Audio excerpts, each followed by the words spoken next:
कहे जाने वाले शहर शिमला में अरुण नाम का एक आलसी कामचोर लड़का रहता था।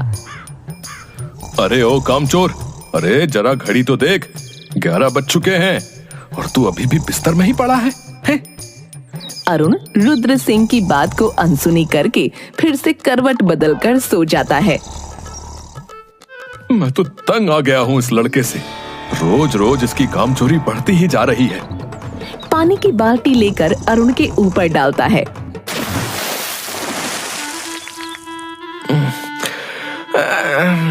क्या बापू सोने भी नहीं देते?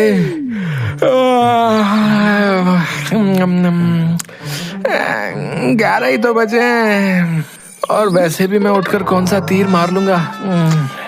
अरे इसीलिए तो उठा रहा हूँ कि आज तुझे भी मैं मेरे साथ काम पर ले जाकर ही रहूंगा। क्या काम? और मैं? आपका दिमाग तो ठिकाने पर है। और वैसे भी बाप के होते हुए बेटा काम करे शोभा देता है क्या? अरे मेरी फूटी किस्मत, अरे तेरे जैसा बेटा मिलने से तो अच्छा था कि मुझे कोई औलाद ही ना होती। सिर्फ मुझे पता है कि मैं तुझे कैसे झेलता हूँ। अरे तो आपको कहा ही किसने मुझे झेलने के लिए? बताओ। देखना, जिस दिन मैं नहीं रहा ना, देखना उस दिन तुम बहुत पछताओगे।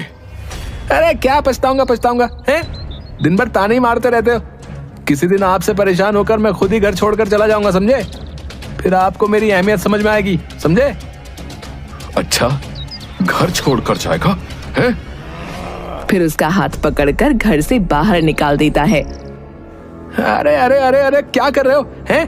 बुढ़ापे में सठिया गए हो क्या? हैं? तुझे घर छोड़कर जाना था ना, अब जा। और खबरदार, अगर मेरे घर में तूने एक कदम भी रखा तो तेरी टांगें तोड़ दूंगा मैं। ठीक है, तो मैं भी अब कभी भी आपके घर पर कदम नहीं रखूंगा। मुझे भी कोई जरूरत नहीं है तेरे जैसे निकम्मे बेटे की। जा, निकल जा मेरे घर से, और कभी मुझे अपनी शक्ल भी मत दिखाना, समझा? फिर अरुण गुस्से में वहां से चला जाता है। अब मैं कभी भी उस खूसट बुढ़े के घर पर नहीं जाऊंगा, चाहे जमीन आसमान एक ही क्यों ना हो जाए। अब मैं इतनी दूर चला जाऊंगा कि वो बुढ़ा चाहे तो भी मुझे नहीं ढूंढ पाएगा। पर उन्हें मेरे होने ना होने से क्या फर्क पड़ता है? उन्हें तो अपने काम से ही मतलब है। और वैसे भी मैं अब तंग आ चुका था उनकी रोज रोज की चिक चिक से। अच्छा ही हुआ उन्होंने ही मुझे घर से बाहर निकाल दिया, नहीं तो किसी दिन मैं ही भाग जाता। अरुण चलते चलते गांव से कुछ दूर जो पहाड़ी थी वहां पर पहुंच जाता है और एक पेड़ के नीचे जाकर बैठ जाता है। आहा, क्या नजारा है। अब मैं बस यहाँ आराम कर सकता हूँ और मुझे कोई भी परेशान नहीं कर सकता। फिर अरुण उस पेड़ के नीचे सो जाता है। थोड़ी देर सोने के बाद उसे भूख लगती है और तभी पहाड़ी पर उसे कुछ लोगों की आवाज सुनाई पड़ती है।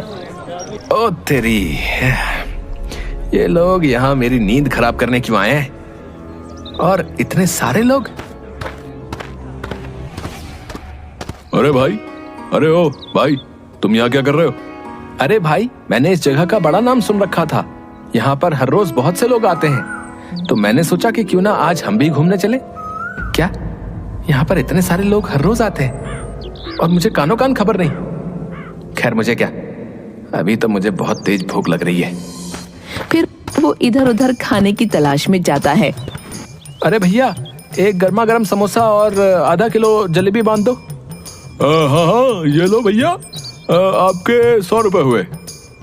अरे पर पैसे तो मेरे पास नहीं है। अच्छा, पैसा नहीं है, हैं? ये दुकान क्या तेरे अब्बा की है, हैं? जो तू मुफ्त में खाने आ गया बे? अरे भैया, मेरे तो अब्बा भी मुझे मुफ्त में खाना नहीं देते। अरुण वहां से चला जाता है और फिर थोड़ी दूर जाकर उसे एक घर दिखाई देता है।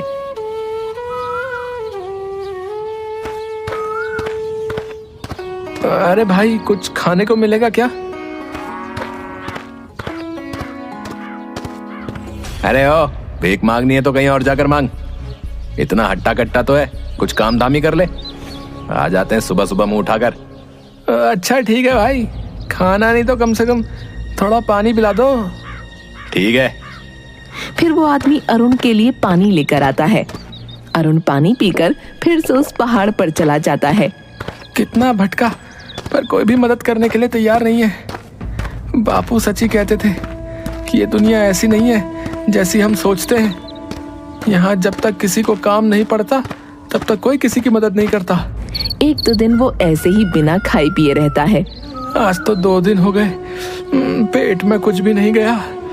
अगर आज और मैंने कुछ नहीं खाया तो मैं तो बिना मौत से ही मर जाऊंगा। एक काम करता हूँ, आज मैं किसी की थोड़ी बहुत मदद कर दूंगा तो वो कम से कम मुझे एक वक्त का खाना तो दे देगा। हाँ, यही सही है। फिर वो खाने की तलाश में फिर से पहाड़ी के नीचे गांव में जाता है। थोड़ी दूर चलकर अरुण को एक बूढ़ी औरत दिखाई देती है जो कि चलते चलते अचानक ही गिर पड़ी। अरे अम्मा, क्या हुआ?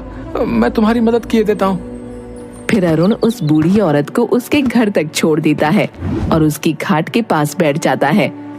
अम्मा, क्या हुआ? अचानक तुम गिर कैसे गई?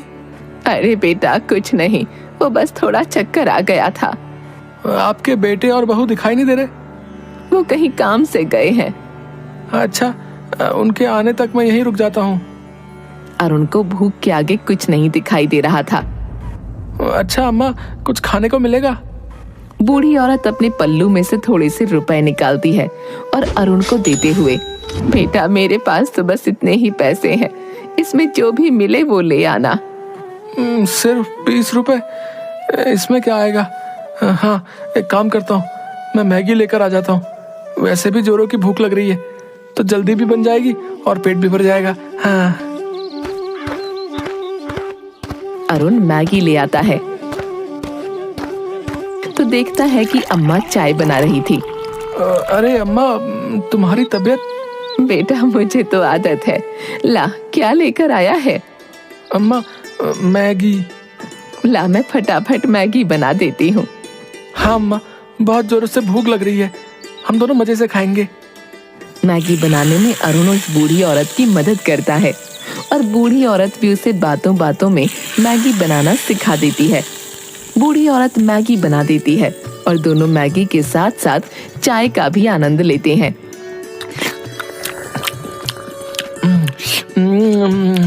अरे वाह अम्मा, क्या मैगी बनाई है। ऐसी मैगी तो मैंने आज तक नहीं खाई। फिर दोनों मजे से चाय और मैगी खाते हैं। अरुण 1-2 दिन उस औरत के पास रहकर उसकी सेवा करता है।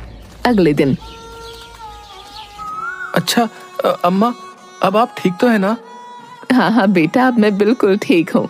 अच्छा तो अम्मा, अब मैं चलता हूँ। रुक जा बेटा, जाने से पहले मैं तुझे कुछ देना चाहती हूँ। क्या अम्मा? औरत उसके संदूक में से एक डिब्बा निकालती है। ये ले बेटा, इसमें एक खास तरह का जादू मसाला है। इसे बस चुटकी भर किसी भी व्यंजन में डालेंगे तो उसका स्वाद 4 गुना बढ़ जाएगा। अच्छा ठीक है अम्मा, अपना ध्यान रखना, अब मैं चलता हूँ। अरुण फिर से उस पहाड़ी पर चला जाता है।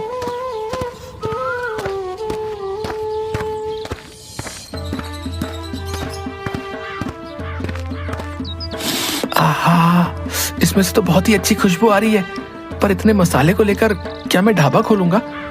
हाँ, ये तो बहुत ही अच्छा आइडिया है, पर ढाबा किस चीज का खोलूं? वैसे भी मुझे तो कुछ बनाना ही नहीं आता।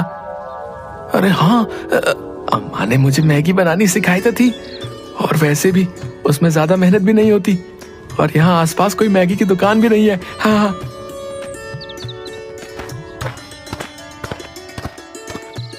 फिर अरुण अपने हाथों की चांदी की अंगूठी बेच देता है।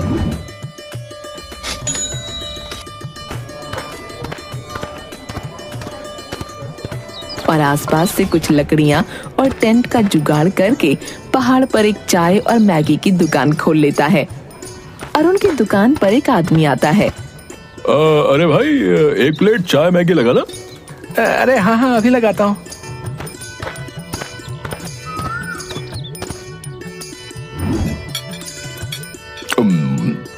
अरे वाह भाई, कुछ भी कहो, पर ऐसी जगह पर चाय और मैगी खाने का तो मजा ही अलग है। हाँ।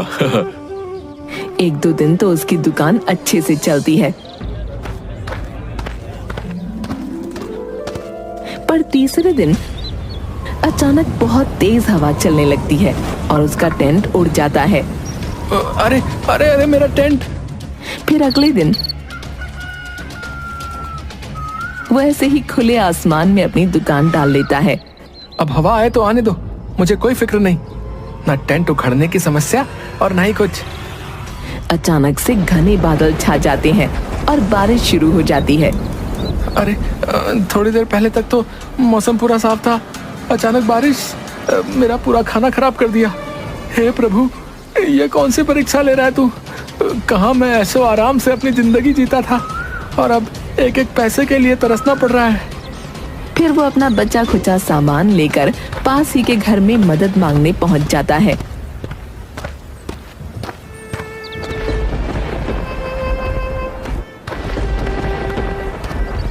अरे भाई साहब, मुझे बारिश बंद होने तक क्या आप अपने घर में जगह दे सकते हैं? अरे हाँ भाई, क्यों नहीं। अरुण उस आदमी के घर में आ जाता है। अरे भाई, यहाँ एक अम्मा रहती थी, नजर नहीं आ रही, तुम उनके बेटे हो ना? हाँ हाँ भाई, पर तुम उन्हें कैसे पहचानते हो? कुछ दिन पहले उनकी तबीयत खराब हो गई थी, तो मैं एक दो दिन उन्हीं के पास रहा था। अच्छा, तो वो तुम ही थे जिसने मेरी माँ का इतना ध्यान रखा था। गांव वालों ने मुझे बताया तो था। हाँ, कहाँ है अम्मा? मुझे उन्हें कुछ बताना है। और उनकी तबीयत तो ठीक है ना? अम्मा, ओ अम्मा। अब तुम चाहकर भी उन्हें कुछ नहीं बता सकते। कुछ दिन पहले ही उनका देहांत हो गया। क्या देहांत हो गया? मैं किसी काम से बाहर गया था और जब वापस आया तो अगले दिन ही अम्मा की तबीयत बहुत ज्यादा खराब हो गई और आसपास के लोगों ने मुझे तुम्हारे बारे में बताया था। मैंने तो सोचा ही नहीं था कि मैं तुमसे मिल भी पाऊंगा या नहीं। पर तुम यहाँ पहाड़ी पर क्यों रहते हो और कहां से आए हो? अरे वाह, आइडिया तो तुम्हारा बहुत अच्छा है। वैसे भी यहाँ पर बहुत से लोग आते जाते रहते हैं और आसपास कोई मैगी की दुकान भी नहीं है, तो दुकान तो तुम्हारी बढ़िया चलेगी। तभी उस आदमी की छोटी सी बेटी वहाँ आ जाती है। पापा पापा, मुझे भी मैगी खानी है। अरे बेटा, अब इतनी बारिश में मैं तुम्हारे लिए मैगी कहाँ से लेकर आऊं? अरे भाई साहब, मेरे पास जो है थोड़ी सी मैगी बची है, आप इस बच्ची को वो खिला दीजिए। पापा, आप भी खाकर देखिए। फिर वो लड़की अपने पापा को भी मैगी खिलाती है। अरे वाह, ऐसी मैगी तो मैंने आज तक कभी नहीं खाई। अरे भाई, अब तो तुम्हारे यहाँ मेरे रोज ही आना जाना होगा। नहीं नहीं भाई, अब मैं कुछ नहीं करने वाला, बस बहुत हुआ। मैं कितनी भी कोशिश करता हूँ, पर इस पहाड़ पर दुकान टिकती ही नहीं। अरे नहीं भाई, मैं सच कहता हूँ, ऐसी मैगी तो पूरे शहर भर में नहीं मिलेगी। तुम कहो तो मैं तुम्हारी कुछ मदद कर देता हूँ। वैसे भी तुमने मेरी माँ की बहुत सेवा की थी। वैसे बात तो सही है, अगर मैं मैगी की दुकान नहीं खोलूंगा तब भी मुझे कोई ना कोई काम तो अपने लिए ढूंढना ही पड़ेगा, और इतनी ज्यादा मेहनत ना बाबा ना। एक काम करता हूँ, इसकी बात मानकर पैसे ले लेता हूँ और एक छोटी सी दुकान खोलकर अपना काम आगे बढ़ाता हूँ। ठीक है भाई, पर तुम्हें मेरी दुकान पर अपनी बेटी को लेकर हर रोज आना पड़ेगा। अरे नहीं भाई, अगर रोज रोज इसे लेकर आया तो इसकी आदत खराब हो जाएगी। और दोनों हंसने लगते हैं। फिर अरुण उसकी मदद ले लेता है और कुछ ही दिनों में एक छोटी सी दुकान तैयार कर लेता है। धीरे धीरे उसकी दुकान अच्छी खासी चलने लगती है। पहाड़ी पर आने वाले लोग उसके हाथों की चाय और मैगी खाए बिना नहीं जाते। एक दिन अरुण की दुकान पर कुछ आदमी आते हैं। अरे भाई, एक मैगी और चाय लगाना। मैं बहुत दूर से तुम्हारी दुकान की तारीफ सुनकर आया हूँ। अरुण बूढ़ी औरत के दिए हुए जादुई मसाले से मैगी बनाता है। अरे भाई, खुशबू इतनी अच्छी आ रही है तो सोचो कि मैगी कितनी अच्छी होगी, है? फिर अरुण सभी को मैगी देता है। अरे वाह भाई, जितना सुना था ये मैगी तो उससे भी ज्यादा स्वादिष्ट है भैया। अगले महीने मेरी बेटी का बर्थडे है, तो मैं उसके जन्मदिन पर भी तुम्हारे हाथ की मैगी का स्टॉल लगवाऊंगा। हाँ। अरुण खुश हो जाता है। कुछ दिनों बाद अम्मा का बेटा भी अरुण की दुकान पर आता है। अरुण उसे देखकर तुरंत पहचान जाता है। अरे भाई साहब, अपने हाथों की गर्मा गर्म एक प्लेट चाय मैगी लगाना। वो गुड़िया तो आज जिद पर ही अड़ गई थी कि उन अंकल के हाथों की मैगी ही खानी है, तो क्या था, फिर मैं ले आया उसे। अरे अच्छा किया भाई साहब, वैसे भी बहुत दिनों से मैं आपसे मिलने की सोच रहा था। अरुण उस आदमी को चाय और मैगी देता है। अरे अरुण भाई, ये तो और भी ज्यादा लाजवाब है। फिर अरुण उस आदमी को उसके पैसे लौटा देता है। ये लो भाई तुम्हारी अमानत, धन्यवाद। अगर उस दिन आप मेरी मदद नहीं करते तो मैं यहाँ तक नहीं पहुँच पाता। अरे भाई, इसमें धन्यवाद की क्या बात है? आपने मेरी माँ की इतनी सेवा की, तो इसके आगे तो मेरी मदद कुछ भी नहीं। अरुण की दुकान अब आसपास के गांव में फेमस हो गई थी। उसने अब अपनी दुकान में अलग अलग तरह की मैगी बनाना शुरू कर दी थी और धीरे धीरे करके उसने एक ढाबा बना लिया। और अब उसने अपनी मदद के लिए कुछ आदमी भी लगा लिए थे। एक दिन कहाँ मेरी जिंदगी बिल्कुल निकम्मे जैसी थी और आज मैं एक ढाबे का मालिक हूँ। बापू सही कहते थे, पर अब उनके सामने जाने की हिम्मत ही नहीं होती। पर सच में उनकी बहुत याद आती है। थोड़ी देर बाद जब वो ढाबे में कुछ लोगों को मैगी और चाय दे रहा था, तब वो कुछ लोगों की बातें सुनता है। अरे भाई, सुना तूने? पास के मंदिर में एक आदमी और औरत अपने बेटे को वापस पाने के लिए 4 दिनों से भूखे प्यासे ही पड़े हैं, बेचारे कहीं के। अरे भाई, काहे का बेचारा है? पहले तो उसने खुद ही अपने बेटे को घर से बाहर निकाल दिया और अब उसे ढूंढने के लिए मन्नत मांग रहा है। अरे भाई, पर सुना है कि वो लड़का कोई कामकाज नहीं करता था, हैं? इसीलिए गुस्से में आकर उसके बाप ने निकाला था। कहीं पिताजी तो। अरुण दौड़ता हुआ उस मंदिर में जाता है।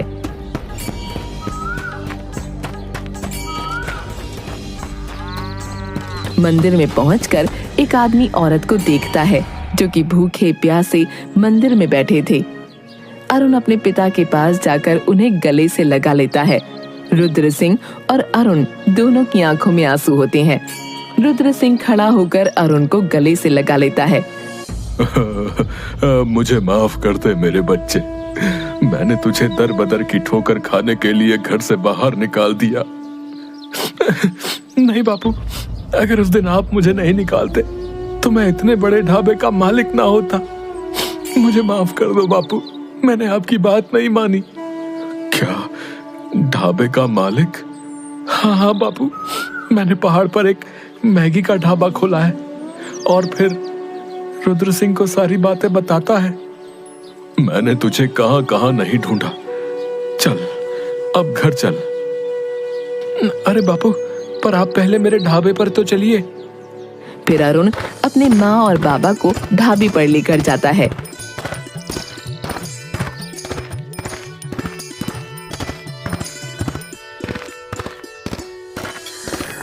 अरे वाह बेटा, इतना बड़ा ढाबा, ये तेरा है क्या? हाँ बापू, हाँ, ये मैंने अपनी मेहनत से खड़ा किया है। मुझे हर पल आपकी बहुत याद आई। फिर रुद्र सिंह अरुण को गले से लगा लेता है। मुझे तुझ पर गर्व है मेरे बच्चे। अब चल, घर चल। तेरे बिना घर जैसे काटने को दौड़ता है। हाँ, देख कितना दुबला हो गया है।